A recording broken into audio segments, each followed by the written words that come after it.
সাঁতার কি করে কাটতে হয়, গাড়ি কি করে চালাতে হয়, এই কাজটি কি করে করতে হয়। যখন আপনি এই কি করে শব্দটি ব্যবহার করে জানতে চাইবেন যে এই কাজটি কি করে করতে হয়, কেমন করে করতে হয়, তখন সেগুলো ইংলিশে কি করে বলবেন, চলুন শেখা যাক। এই কি করের পরিবর্তে আমরা ইংলিশে ব্যবহার করব হাউ টু। মানে হাউ টু দিয়ে সেন্টেন্সটা স্টার্ট করব।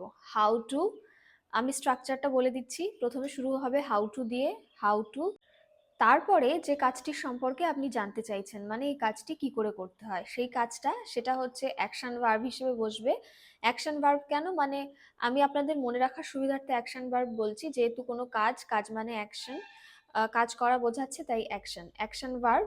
তারপরে হলো অবজেক্ট। তাহলে কি হলো, কি করে মানে হাউ টু দিয়ে শুরু করব, how to, then action verb, V1 ভার্বের first form, and then object.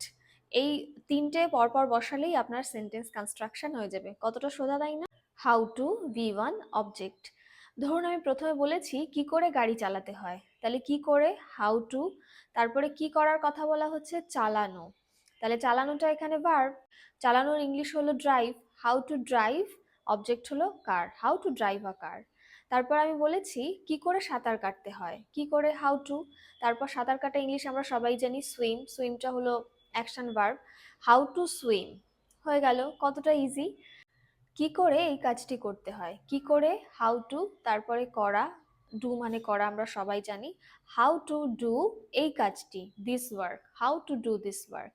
কি করে বাক্য গঠন করতে হয়, হাউ টু দিয়ে শুরু করব, how two.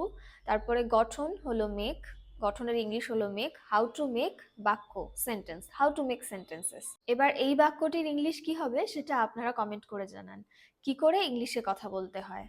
Please do share and like the videos, and please follow or subscribe the channel. Thank you. Keep learning, keep growing.